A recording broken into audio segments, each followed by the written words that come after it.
My name is Nora Callahan. I'm 37 years old. I am a forensic accountant with 14 years of experience, finding money that people try to hide. And on the morning of my grandmother's funeral, I sat in the back pew of St. Michael's Church and watched my uncle, Patrick, deliver a eulogy about what a generous and trusting woman my grandmother Margaret had been. And I thought, you have no idea how right you are, and you have no idea what that is about to cost you. My grandmother had been trusting. She had trusted the wrong person, for the wrong reasons for a very long time. And by the time she died, that trust had been used against her in ways that would take me 8 months to fully document and 2 court hearings to correct. What Patrick did not know, standing at that pulpit with his hand over his heart and his voice breaking on the word legacy, was that I had already started.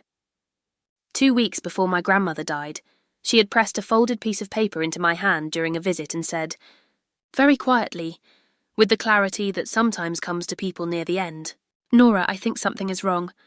I think you should look." I had looked. And what I found underneath 3 years of careful management by my Uncle Patrick was not just a family betrayal. It was a masterclass in financial manipulation, executed slowly enough that no single step looked alarming, and totaling, when I finally ran the complete calculation, just over $430,000, taken from a woman who had spent 60 years building something real. This is that story. And it is also the story of what happens when the person your family underestimates turns out to be the one person in the room whose entire career is finding exactly what you tried to hide. My grandmother, Margaret Callahan, was born in County Clare, Ireland, in 1938. She came to the United States at 22 with $40 and a letter of introduction to a cousin in Boston, and she worked as a seamstress until she could afford night classes. And then she worked and took classes at the same time for 4 years, until she had a bookkeeping certificate and a job at an insurance company on Tremont Street. She married my grandfather Thomas when she was 28, a plumber from Dorchester, who worked 7 days a week for 30 years and never complained about any of it. And together they bought a triple-decker in South Boston in 1971 for $62,000, and rented out 2 floors, and lived on the third, and saved every dollar that came in above what they needed. Thomas died in 2004. Margaret lived for another 19 years in that building, which by the time she died was worth $1.4 million in a neighbourhood that had changed completely around her, while she had stayed perfectly still in the middle of it, which is what happens when you buy right and hold on. She also had a separate investment account she had, built from Thomas's life insurance payout, and her own savings, a conservatively managed portfolio that by the time of her death had grown to approximately $610,000, $2 million total, not counting the contents of the house or the personal property or the jewellery. $2 million built over 60 years by a woman who had arrived with $40 and learned to add before she learned to spend. When I tell you that my Uncle Patrick managed to move $430,000 of that without her understanding what was happening, I want you to understand that he was not stealing from someone who had nothing. He was stealing from someone who had built everything. My Uncle Patrick is the youngest of my grandmother's 4 children. My mother Kathleen is the oldest. Then there is my Uncle James, who lives in Arizona and calls on Christmas, and my Aunt Bridget, who is a retired teacher in Worcester. Patrick is the one who stayed local, who showed up at the house for dinner every Sunday, who drove my grandmother to her doctor's appointments after her hip replacement in 2019, who installed himself gradually and then completely into the daily management of her affairs until he was the person she called for everything and the person who handled everything she called about. I want to be fair about this, because fairness matters to me professionally and personally. For a period of years, Patrick was genuinely helpful. He filled a real role. My grandmother was aging, she had difficulty with online banking, her eyesight made paperwork hard, and having a child nearby who could manage the practical details of her life was a genuine comfort to her. The problem is that genuine helpfulness and financial exploitation are not mutually exclusive. They can exist in the same relationship at the same time, and often do, which is why elder financial abuse is so difficult to detect and so difficult to prosecute. By the time the exploitation began in earnest, Patrick had been the trusted helper for long enough that my grandmother's other children had stopped paying close attention. And Patrick had been given enough access that the individual transactions looked, to anyone who glanced at them, like reasonable management decisions by a responsible son. It took someone who was professionally trained to look past the individual transactions to the pattern underneath. Fortunately for my grandmother's estate, that person was her oldest grandchild, who happened to be a forensic accountant. I should tell you about my relationship with my grandmother before I tell you about the investigation, because it matters to the story in ways that are not just sentimental. Margaret and I were close in the particular way that grandparents and grandchildren are sometimes close when they recognise something in each other. She saw something in me from the time I was young, an attention to detail, a willingness to sit with numbers, a patience for the kind of slow, careful work that most people find tedious. When I was 12, she taught me to keep a budget in a composition notebook, 1 page per month, every dollar accounted for. When I was in college and mentioned I was thinking about accounting, she was the one who suggested I look into forensic accounting specifically, because she had read an article about it and said it sounded like detective work with math, which she thought would suit me. She was right, which is one of the many things she was right about. As her health declined in the last 2 years of her life, I visited her every month, more often than any of my cousins, though I lived 40 minutes away rather than across town like Patrick. She talked to me differently than she talked to the others. She talked to me like a peer, like someone who could understand the full picture of what she was thinking. And in February of the year she died, on a visit that had started as ordinary and turned into something else entirely. She held my hand at the kitchen table where she had taught me to budget, and she said the words that started everything. She said she had been looking at her bank statements, which she still insisted on receiving by mail because she did not trust computers, and there were things she did not understand. Charges she did not remember. Transfers she had not authorised. And when she had asked Patrick about them, he had explained each one in a way that sounded reasonable, but had left her, she said, feeling like she was missing something. She had that feeling because she was. She handed me 3 months of statements. I took them home, and I sat down with them the way I sit down with any case, from the beginning, without assumptions, following the numbers wherever they led. The first 3 months of statements showed me the surface of the problem. There were transfers from my grandmother's checking account to an account I did not recognise, described in the memo field as household expenses. There were credit card payments to a card not in my grandmother's name, which Patrick later claimed was a shared card he used for her purchases. There was a pattern of cash withdrawals on the 15th of each month, $500, every month for the previous 18 months, with no corresponding receipts or explanations in her records. None of these things were alarming in isolation. A household expense transfer, a credit card payment, regular cash withdrawals, taken separately, they all had innocent explanations. Taken together over the full picture, they told a different story. I requested, through a careful and somewhat roundabout process involving my grandmother's explicit written permission, access to 6 months of statements rather than 3, then 12 months. Then I asked my grandmother whether she had ever signed anything giving Patrick legal authority over her financial accounts, and she said she had signed some papers a few years ago that she had not fully understood, because Patrick had explained them and she had trusted him. The papers were a durable power of attorney that Patrick had had her sign in 2021, witnessed by a notary who was, I later discovered, the husband of Patrick's co-worker.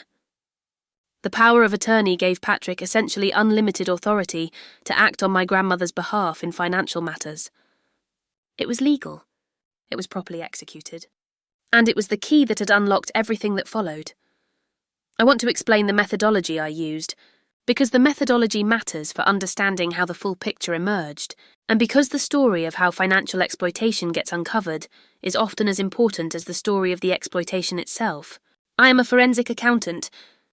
My job in professional settings is to reconstruct financial histories from incomplete or manipulated records, to identify patterns that indicate fraud or mismanagement, and to present those findings in a format that is clear enough for a court to understand and act on.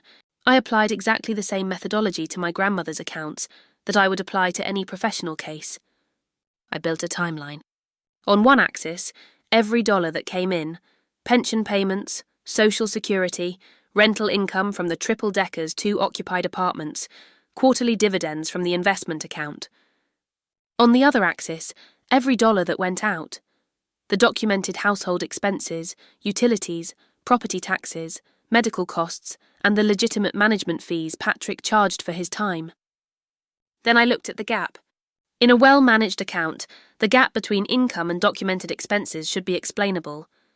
In my grandmother's accounts, over 3 years, the gap was $430,000. Not a rounding error. Not an oversight.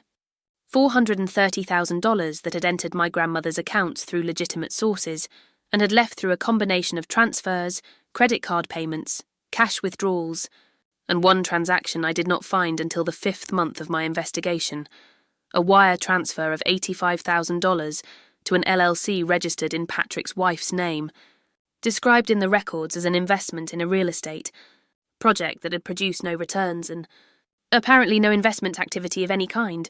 The LLC was the piece that changed the investigation from a family concern to a legal matter. Up to that point, everything I had found could theoretically have been explained as aggressive, but not necessarily criminal use of the power of attorney. A son who paid himself generously for caregiving services, who used a shared credit card liberally, who took cash for household expenses and kept poor receipts. These things are wrong, and they are a breach of fiduciary duty, but they exist in a grey zone that families often settle internally rather than prosecuting. The LLC was different. Transferring $85,000 from a vulnerable elderly person's account to a company controlled by your own family, without the person's understanding or documented consent, and characterising it as an investment when no investment activity occurred, that is not a grey zone. That is fraud. I found the LLC through the state's business registry, which is public and searchable. The registered agent was Donna Callahan, Patrick's wife. The LLC had been incorporated 2 months before the wire transfer. It had never filed a tax return as a business. It had no business address other than Patrick and Donna's home.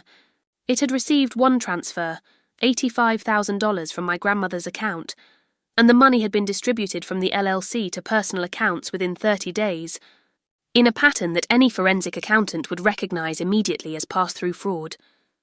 I printed the LLC's public record, the business registry filing, the wire transfer record, and the distribution timeline, put them in a folder, and called my mother Kathleen.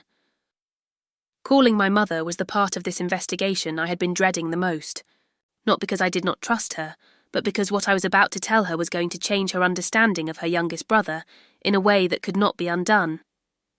My mother is 64 years old.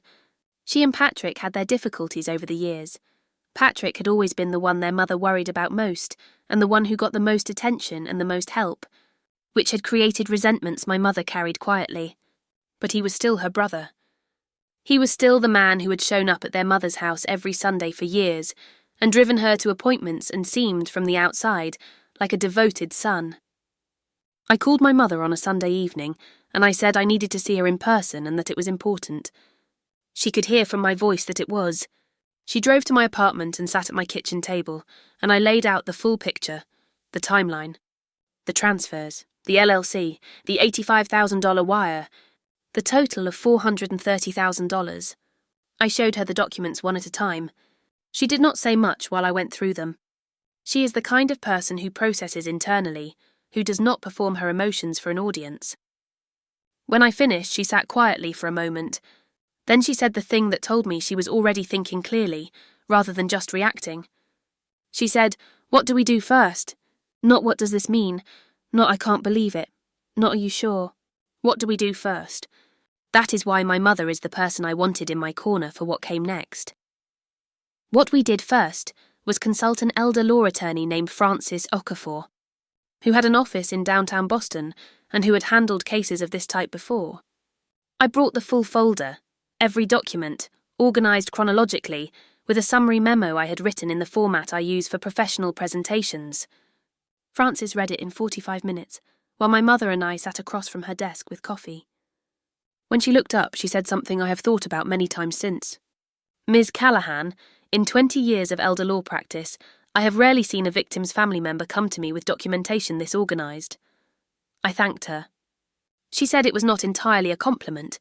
She meant that most families come to her with feelings and suspicions and incomplete records, and that the quality of my documentation would make certain things faster and certain things harder, because Patrick's attorney would know immediately that he was not dealing with a grieving family that could be managed. He was dealing with a forensic accountant. Francis laid out the landscape clearly. We had 3 potential avenues: civil litigation to recover the misappropriated funds from Patrick and potentially from Donna through the LLC. A complaint to the Massachusetts Elder Affairs Office, which investigates financial elder abuse and can refer cases for criminal prosecution, and a petition to the probate court to challenge any estate documents Patrick might present that had been prepared or influenced during the period of financial exploitation. The first two could run simultaneously. The third was contingent on what happened when my grandmother died, and Patrick showed his hand regarding the estate. Francis recommended we move on the civil and elder affairs tracks immediately. The probate challenge we would prepare and hold ready. My grandmother died 6 weeks after my first meeting with Francis, and we were ready. My grandmother's death was peaceful, at home, in the bedroom where she had slept for 50 years, surrounded by the people who loved her. I will not spend long on the grief, because grief is personal and private, but I will say that the week of her funeral was one of the hardest of my life, not because the documentation stopped being real, but because the documentation and the grief existed at the same time, in the same body, and that is an uncomfortable thing to carry. At the funeral, Patrick was composed and gracious, and spoke beautifully about their mother, and I sat in the back pew and listened and let myself feel all of it, the sadness of losing her, and the cold clarity of knowing what I was going to do next, both at once, without letting one cancel the other. After the funeral, at the reception at my Aunt Bridget's house, Patrick found me in the kitchen and put his hand on my shoulder and said she had loved me very much and that she had always been proud of me. I told him I knew, and that I had loved her very much too, and that I intended to make sure her wishes were honoured. He said of course, and moved on to speak to someone else. He had no idea what I meant. He found out 3 weeks later, when Francis Okafor's office sent him a formal letter. The letter informed him that a civil action was being initiated to recover funds, misappropriated from Margaret. Callahan's accounts under colour of the durable power of attorney between 2021 and 2024, it listed the total amount sought, $430,000 plus interest plus attorney fees. It requested, within 30 days, a full accounting of every transaction conducted under the power of attorney. And it notified him that a concurrent complaint had been filed with the Massachusetts Elder Affairs Protective Services Division. He called my mother from the parking lot of a grocery store, 45 minutes after receiving the letter, shouting. She let him shout. Then she said, "Patrick, I'd recommend you talk to an attorney." Patrick's defence, when it came through his attorney 6 weeks later, was built on 3 arguments, and I want to describe them precisely because they are the arguments that are always used in these cases, and understanding them is important for understanding how these cases are won and lost. The first argument was that all transactions had been conducted with Margaret's knowledge and consent, and that her mental capacity at the time was sufficient for her to authorise them. The second argument was that many of the transfers represented legitimate compensation for Patrick's years of caregiving, which had a real value and which had never been formally compensated. The third argument was that the $85,000 transfer to the LLC was a genuine investment that my grandmother had agreed to, and that if the investment had not returned a profit, that was an investment risk and not fraud. Each of these arguments was careful, and not without some surface logic, and each of them had a specific flaw that my documentation was positioned to exploit. The first argument failed against the cognitive assessments my grandmother's physician had documented, which showed declining ability to understand complex financial transactions beginning in 2022, exactly the period when the largest transfers occurred. The second argument failed against the rate calculation. The value of caregiving services, even at professional rates, did not come close to $430,000 over 3 years. And the third argument failed against the LLC's own records, which showed no investment activity, no properties purchased, no business conducted, just a wire in and a distribution out in 30 days, to personal accounts. The Elder Affairs investigation moved faster than any of us had expected. The investigator assigned to the case, a woman named Rosa Henriquez, was experienced and thorough, and she called me within a week of the complaint being filed to request my documentation. I sent her the full package Francis had prepared, and Rosa told me later, in a way that was professional but also human, that the quality of the documentation had allowed her to move the investigation forward in 2 weeks rather than the usual 2 months. The state's investigation opened doors that our civil action could not open on its own: subpoena power for banking records, the ability to compel testimony under oath, and the authority to refer the matter for criminal prosecution if the evidence supported it. Rosa's team subpoenaed 6 years of banking records from every account associated with Patrick and Donna Callahan. They also subpoenaed the records of the LLC, which had filed nothing with the state and which, under the scrutiny of a formal investigation, revealed itself to be exactly what my analysis had suggested: a vehicle created specifically to receive a single transfer and distribute it to personal accounts. The criminal referral came 4 months after the complaint was filed. The district attorney's office accepted the case. Patrick was charged with 2 counts of financial exploitation of an elderly person and 1 count of money laundering through a fraudulent business entity. He was arraigned on a Wednesday morning and released on bail. The arraignment was not reported in the news because most crimes of this type never are. But it was real, and it was the moment that the $430,000 stopped being a family problem and became a matter of public record. The family reaction to the criminal charges was, in some ways, the hardest part of the entire process, because the family reaction revealed things about people I loved that I would have preferred not to know. My Aunt Bridget called me 2 days after the arraignment and said she was heartbroken and that she understood what Patrick had done was wrong, but that she hoped we could find a way to handle this without destroying him. I told her that the district attorney's office, not me, was handling it, and that the decision about charges was theirs to make. She said she knew that, but that I could make a call, that I could suggest to Francis that we pursue civil recovery only and not support the criminal process. I told her that the Elder Affairs complaint was filed and could not be unilaterally withdrawn by our family, and that I would not withdraw it even if I could, because what Patrick had done to our grandmother was not a family matter to be resolved internally. It was a crime against a vulnerable elderly person, and that had implications beyond our family's comfort. Bridget said I was being hard. I said I was being honest about what had happened and what it required. My Uncle James, calling from Arizona, was more direct. He said he had spoken to Patrick and Patrick had told him the whole thing was being blown out of proportion and that I had always had it out for Patrick because of favoritism issues going back to childhood. I said James was welcome to review the documentation Francis had prepared, which was a matter of public record in the civil case, and to tell me which specific transactions he believed represented proportionate caregiving compensation. He did not review the documentation. The civil case and the criminal case ran in parallel through the fall and winter of that year, and I want to describe what the resolution of each looked like, because the numbers matter. The civil case settled 8 months after Francis filed the initial action. Patrick and Donna did not have $430,000 in liquid assets. The money had been spent on home improvements, 2 vacations, payments on a boat, and various other personal expenses that forensic review of their own banking records had traced.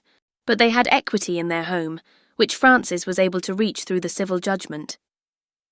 The settlement required them to refinance their home, pay our grandmother's estate $280,000 from the proceeds, and sign a payment plan for the remaining $150,000 over 5 years, secured by a lien on the property. It was not full recovery. It rarely is. But it was a real number, a documented acknowledgement of what had been taken, and it went into the estate for distribution to my grandmother's heirs, my mother, my Aunt Bridget and my Uncle James, in equal shares as she had intended. The criminal case took longer. Patrick eventually pleaded to a reduced charge of financial exploitation of an elderly person, a felony with a suspended sentence, 3 years probation, and mandatory repayment of the civil settlement amount as a condition of probation. He avoided prison, which I have complicated feelings about, as I always do when exploitation of elderly people results in probation rather than incarceration. But he has a felony conviction. He is on the state's elder abuse registry, and the power of attorney he used to commit these acts was revoked by the probate court as part of the estate proceedings, invalidating any documents he had executed under it after the point at which my grandmother's cognitive assessments showed diminished capacity. I want to talk about my grandmother's house, because the house is the part of this story that I find myself thinking about most often, long after the legal matters have resolved and the documents have been filed and the checks have been distributed. The triple-decker in South Boston, the one she and Thomas had bought in 1971, for $62,000 and rented out for 50 years, appraised at $1.4 million at the time of her death. Her will, which she had updated 5 years before she died with an attorney of her own choosing, before the power of attorney gave Patrick any influence over her affairs, left the building to her 4 children in equal shares. Patrick's share was subject to offset against the civil judgment, which effectively meant his quarter interest in the building was applied to reduce the debt he owed the estate. The remaining 3/4 interest was distributed to my mother, my Aunt Bridget, and my Uncle James. They eventually sold the building. It was the practical decision, given that none of them lived locally or wanted to be landlords, and split the proceeds. My mother received approximately $230,000 from her share after all expenses and offsets. It was not the full inheritance my grandmother had intended her children to have. But it was real, and it was documented, and it came from a building my grandmother had held for 50 years with the same patience and attention to detail that she had applied to everything in her life. I attended the closing when the building sold, as my mother's representative. The new owners were a young couple, first-time buyers, who stood in the kitchen of the first-floor apartment with the slightly dazed look of people who have just signed a very large piece of paper. I understood that look. I had worn it once too, the year I bought my own apartment with my savings from the first decade of my career. My grandmother would have recognised it immediately. There is a conversation I had with my mother, about 6 months after the criminal case resolved, sitting in her kitchen on a Sunday afternoon with tea, the same kind of conversation my grandmother and I used to have in her kitchen.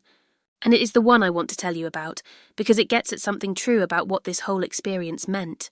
My mother asked me how I had known. She meant how had I known to look? How had I known what I was seeing when I looked? How had I known the shape of the thing before I had the documents to prove it? I thought about it for a while before I answered. I said that my grandmother had asked me to look, and that asking was the beginning of it. And then I said something else that I had been thinking about for months. I said that the thing about forensic accounting, the thing about any kind of investigation that requires you to look at the whole picture, rather than the individual transactions, is that you have to be willing to follow the numbers without deciding in advance where they are going to lead. A lot of people look at financial records with a conclusion already in mind and sort the evidence into the conclusion. The job I do requires you to follow the numbers to where they actually point, even when where they point is uncomfortable. And in this case, where they pointed was uncomfortable for everyone. For Patrick, obviously, but also for Bridget, who had preferred not to look. For James, who had found it easier to believe Patrick's version. For my mother, who had to grieve her brother and her mother at the same time, the loss of both layered on top of each other in a way that was genuinely hard. And for me, if I am being completely honest, because following those numbers required me to be the person who made everyone uncomfortable, who would not accept the easier explanation, who kept going when the family would have preferred I stop. I think about my grandmother's words often. I think something is wrong. I think you should look. She said it simply, without drama, the way she said most things, as a statement of fact rather than a plea. She had spent 60 years paying attention to every dollar that came in and every dollar that went out. And even with her eyesight failing and her ability to navigate online banking gone, she still knew when the numbers felt wrong. That instinct, the instinct that told her something was off even when she could not fully articulate what, is the thing that made the difference between what happened to her and what could have happened to her. Because there are people in situations exactly like hers whose instinct fires the same warning and who do not act on it, who tell themselves they are confused, who accept the explanation they are given because the alternative is too frightening to consider. My grandmother did not accept the explanation she was given. She held on to her discomfort, carried it for months while she was still trying to understand it, and then, when the right person sat across from her at the kitchen table, she handed it over and said, "Look." She trusted me with it. And I have thought about that trust every day since, the weight of it and the honour of it and the responsibility it carries. She built something over 60 years. She protected it with care. She was not perfect at protecting it at the end, when she was old and tired and dependent on the wrong person. But she had the presence of mind to ask for help from the right one. That is not nothing. That is, in fact, everything. 8 months after my grandmother's estate closed, I started doing something I had not planned to do, and have continued doing ever since. I volunteer 2 Saturdays a month at a senior centre in my neighbourhood where I offer free consultations on financial account review and elder financial protection.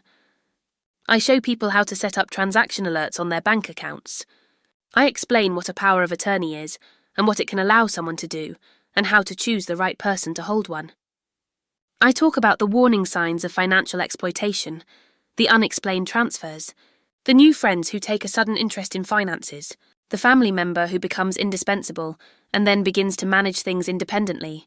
I do not tell them my grandmother's story in detail because it is hers and I protect it, but I tell them the shape of it. I tell them that financial exploitation of elderly people is not rare and is not committed primarily by strangers. I tell them that the person most likely to steal from you is the person you trusted most, because that is the person with the access. And I tell them that the most powerful thing they can do is what my grandmother did. Pay attention, notice when something feels wrong, and ask someone they trust to look. The people who come to those Saturday consultations are not wealthy. They are working people, retirees, people with modest savings and complicated families, and the ordinary human desire to believe the best about the people they love. They deserve to know what is possible and how to protect themselves from it. My grandmother came to this country with $40 and built $2 million over 60 years. She deserved to have that protected. She asked me to protect it, I did. And everything I have done since, the investigation, the civil case, the criminal referral, the Saturday consultations, every case I take on professionally that involves financial exploitation is, in some way, the continuation of the same answer to the same question. She asked me to look, I looked. And I keep looking, because the thing she built matters. And the people who build things with patience and discipline and care deserve someone who will stand between what they built and the people who would take it. I am 37 years old. I am a forensic accountant, and I am my grandmother's granddaughter, which is the most important credential I have ever had.